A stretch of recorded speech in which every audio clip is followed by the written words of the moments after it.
Well, welcome to City Line, zooming from my kitchen. It's great to see you again. Happy July 2nd. Oh my gosh. Well, I don't know where June went, but let's hope that we get some of that famous July weather coming our way. Later on in the hour, we'll be talking with Pamela Duncan. She is the CEO and president of MDC, and she is here to talk about the weekly show that she partners with Tacoma Urban League on called Straight Talk. And then we will be talking with Donna Panapito and Willie Stewart from the United Way. And they're here to talk about the 20th annual Willie Stewart Community Service Scholarship. And then Tacoma EEOC Officer Olivia Polonice will be here to talk about her role internally at the city and what she does. And then with me right now, I have a familiar face, and I'm so glad to see you again. She is with Tacoma-Pierce County Health Department. She is their investigation group supervisor. Hello, Kimberly Steele-Peter. Welcome back. Thank you, Amanda. It's so good to see you again. And I kind of starting to mark my months by, am I seeing Kimberly this month or not? Kimberly, I love seeing you. Well, I love seeing you too, because it makes me feel like we're doing everything right if I get to see you. About a month ago, we talked, and the corona curve at that point was starting to flatten out. Where are we today? Okay, well, unfortunately, COVID-19 continues to be widespread in Pierce County, and rates of infection are rising. I think we're all seeing that if you're looking at our website, looking at those metrics. It's affecting every geographic area of our community, all age groups, all ethnic groups. In the last few weeks, we've actually seen more cases among those who are under the age of 40. So what we know is that people are going out and about. You know, we're in phase 2. We've had some relaxation and people are getting exposed, and then they're exposing other people. We've seen cases in businesses. Those are upticking, and we know we got used to having nice open freeways. We know that traffic is increasing on the freeways again, and we also know from data modeling that cell phone mobility is increasing. So these are all things that are impacting that curve that we were hoping to flatten out. Okay, well, so here's the $1 million question. What can we do about this? Absolutely. So the first thing, I mean, they're all pretty easy. Wear a mask. If you're going out in public, if you can't be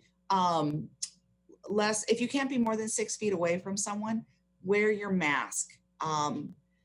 When we went into phase 2, I was amazed that when I went to the grocery store, and saw people not wearing their masks anymore. So we need to continue doing that. Stay close to home. Yes, we're in phase 2, but we still need to act as if we are, because we are in a pandemic. So limit your activities, limit the size of your gatherings, keep that small gatherings or none at all. Keep in contact with just a limited number of people. If you are experiencing symptoms, get tested right away as soon as those symptoms start. There shouldn't be any restrictions on getting tested at this point. And if you've been in close contact with someone who has COVID-19, you should be tested regardless of whether or not you have any symptoms. Continue to wash your hands, use sanitizer, cover your coughs and sneezes, do all those good hand hygiene issues. The other thing is that we know is that communities that are being impacted the most by COVID-19 are Alaska Natives, Blacks, Hawaiians, Latinx, Native American, Pacific Islander. If you belong to one of those groups, be very careful with your health and double down on wearing the mask and doing all those precautions to protect your health and to get tested at the first sign of any symptom or of exposure. Yes. And certainly go to our website for information on where to get tested, We have all of that in a map and information about that. You know, you've given us so many good reminders that it just seems like I'll speak for myself only, and these are the opinions of Amanda Westbrook, and that is that it just feels so lengthy. That it's like, oh my gosh, my patience is worn out. Is COVID still here? What would it look like for us to be normal? Can't we hurry up and get to phase four? And I think all of that happens, and then we forget the symptoms and we forget why it's so important to wear a face covering. And I want to go back to something you said. You started to see cases of individuals under 40. Can you tell us about that? Well, certainly that I don't want to say that those are the people who have the energy to go out and interact with each other, but we are seeing that group who perhaps, I mean, if you're over the age of 40, you're like, okay, I know to stay home. I've got responsibilities at home. I have perhaps family or children. If you're under the age of 40, maybe, and some of it we don't know why. Okay, I'm just going to put that, I'm speculating, but that we have people who are trying to maintain, contact with their friends or going to work or things like that. Absolutely. Yeah. They may be in school or trying to go to school when fall opens up. Yeah, it's at various degrees of demographic, and then the options in your life that you would be experiencing in that decade, and then that's how busy you are and how much you are out there. If I make you mentioned that testing, there's no restrictions on testing now, which when I first met you, we had some serious restrictions on testing. Yes. I waited on hold for almost 2 days to get into a virtual appointment. So let's talk about, you said no restrictions. So let's say that I'm not feeling good right now and I live, let's say I'm making this up, around Wright Park. Where should I go to get tested? What can I do? Well, what you'll want to do is go to our website and see what the closest testing sites are.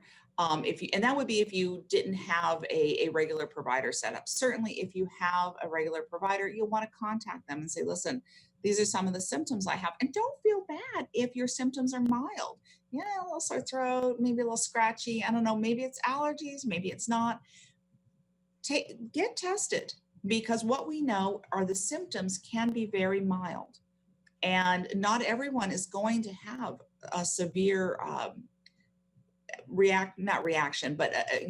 develop severe symptoms to COVID. So certainly go and get tested. Check our website if you don't have a place already and find out where you can get tested. Excellent. All right. 2 more questions for you here in the next 4.5 minutes. Yes. Last time you were on, we were just starting to talk about contact tracing. As we move forward in the phases, that becomes one of the protocols that we want to adhere to. So remind us again where we're going to find it, what we need to do when we see it, and why it helps. Contact tracing? Absolutely. So that is one of, the jewels in our crown is, so to speak, is that this is a tried and true method. We've used this for decades in public health, is that when we become aware of somebody who has COVID-19, one of our staff, one of our trained staff is going to reach out to that person and talk to them about their disease. And I really want people to know that this is it's a very personal, individual experience. I was out on the floor the other day listening to staff make these calls, follow up afterwards with questions. They are taking this work very seriously, and it's not just a list of questions and robotic and this is the government and you need to do what we say. It is, okay, so tell me about your son, or tell me about this other person who lives in your house. Okay, what are the issues? Let's work through this. How can we help you? So we do that. We then reach out to their close contacts. We notify them. That is anonymous. That's confidential. We do not release the name of the person who has COVID-19. So when we talk to them, Amanda, I need to let you know that you have possibly been in contact with someone who is COVID. I can't tell you who that is. The other thing that we're following up with is that every day, people who are in isolation because they have COVID-19, or they're in quarantine for their 14 days because they have been exposed, are getting a daily contact from us. Now, at first glance, somebody might feel like, well, that seems really invasive. Why would you need to contact me every day? We're doing that because we know that things change over the course of 2 weeks. That if you're saying, yeah, I'm fine now, I don't need you, but in 2 days, in 5 days, you may develop symptoms, and then it becomes real, it becomes scary.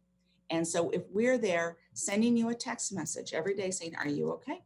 Have you had any symptoms? There's a way for you to reach out directly to one of us and get somebody on the phone. We will then call you back and say, how can I help?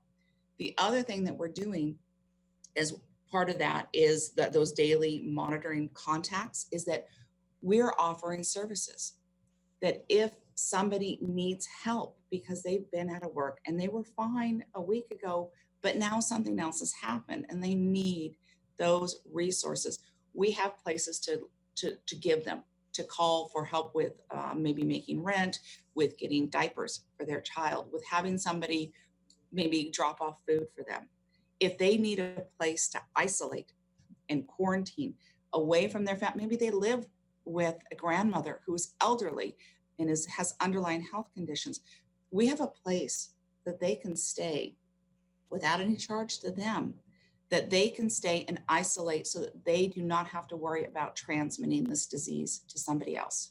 So that's what we're doing. Those wraparound services, we are there to help. That is so impressive. I mean, I'm just sitting here thinking, boy, if that isn't, I mean, love is in the details, you know, from a form that you fill out that has maybe 4 or 5 places to fill in your information, to finding somebody a place to quarantine safely. That is a huge coronavirus hug. I'm like, oh my God. I mean, so wear your mask. Miss Kimberly, Yes. our time has come to an end. Yes. And I need to have you back on in a month, because if you're not back on in a month, I'm going to think something's happened, and then I'm going to have to kind of hunt you down, and you just really don't want that. Absolutely. Hey, Amanda, can I say something real quick? Yes. Wear your mask, turn it into a fashion statement. We have a social media campaign about like mask watch, all sorts of things. Embrace it. Embrace the mask. Next time I see you, I'm going to have a mask from one of my favorite organizations. So I'll bring it to this meeting in a month, my dear. And until then, thank you so much. Everybody in that building, please extend a huge thank you on behalf of City of Tacoma and City Line for being our heroes. And once again, just mask up. Thank you. Thank you, my dear.